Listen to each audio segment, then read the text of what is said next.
Le second livre de Samuel, chapitre 7.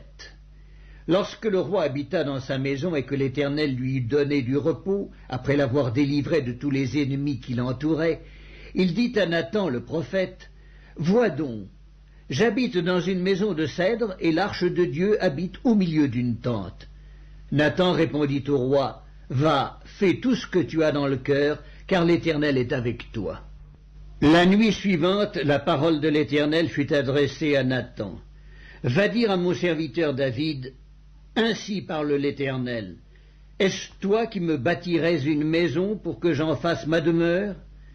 Mais je n'ai point habité dans une maison depuis le jour où j'ai fait monter les enfants d'Israël hors d'Égypte jusqu'à ce jour. J'ai voyagé sous une tente et dans un tabernacle. Partout où j'ai marché avec tous les enfants d'Israël, ai-je dit un mot à quelqu'une des tribus d'Israël, à qui j'avais ordonné de paître mon peuple d'Israël? Ai-je dit, pourquoi ne me bâtissez-vous pas une maison de cèdre? Maintenant tu diras à mon serviteur David, ainsi parle l'Éternel des armées. Je t'ai pris au pâturage derrière les brebis pour que tu fusses chef sur mon peuple, sur Israël.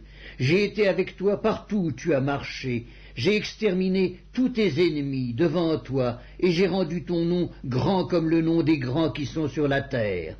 J'ai donné une demeure à mon peuple, à Israël, et je l'ai planté pour qu'il soit fixé et ne soit plus agité, pour que les méchants ne l'oppriment plus comme auparavant, et comme à l'époque où j'avais établi des juges sur mon peuple d'Israël.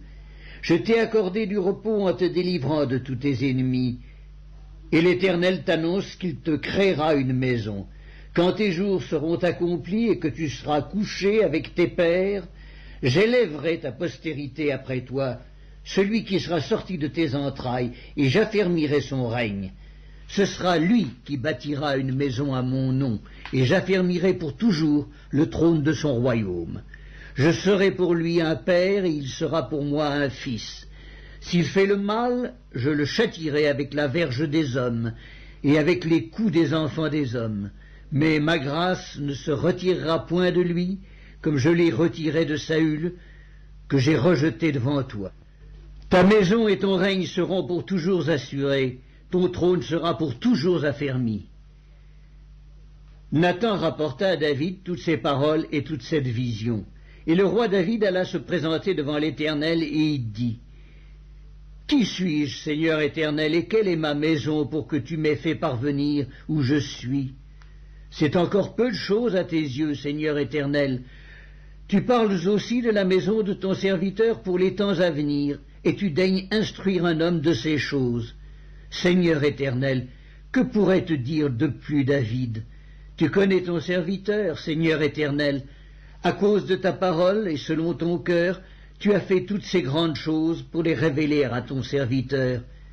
Que tu es donc grand, éternel Dieu, car nul n'est semblable à toi, et il n'y a point d'autre Dieu que toi, d'après tout ce que nous avons entendu de nos oreilles. Est-il sur la terre une seule nation qui soit comme ton peuple, comme Israël, que Dieu est venu racheter pour en former son peuple, pour se faire un nom et pour accomplir en faveur de ton pays, des miracles et des prodiges, en chassant devant ton peuple que tu as racheté d'Égypte, des nations et leurs dieux. Tu as affermi ton peuple d'Israël pour qu'il fût ton peuple à toujours. Et toi, Éternel, tu es devenu son Dieu. Maintenant, éternel Dieu, fais subsister jusque dans l'éternité la parole que tu as prononcée sur ton serviteur et sur sa maison, et agis selon ta parole. Que ton nom soit à jamais glorifié, et que l'on dise l'Éternel des armées est le Dieu d'Israël, et que la maison de ton serviteur David soit affermie devant toi, car toi-même, Éternel des armées, Dieu d'Israël, tu t'es révélé à ton serviteur en disant « Je te fonderai une maison ». C'est pourquoi ton serviteur a pris courage pour t'adresser cette prière. Maintenant, Seigneur éternel, tu es Dieu, et tes paroles sont vérité, et tu as annoncé cette grâce à ton serviteur. Veuille donc bénir la maison de ton serviteur, afin qu'elle subsiste à toujours devant toi. Car c'est toi, Seigneur éternel, qui as parlé, et par ta bénédiction, la maison de ton serviteur sera bénie éternellement.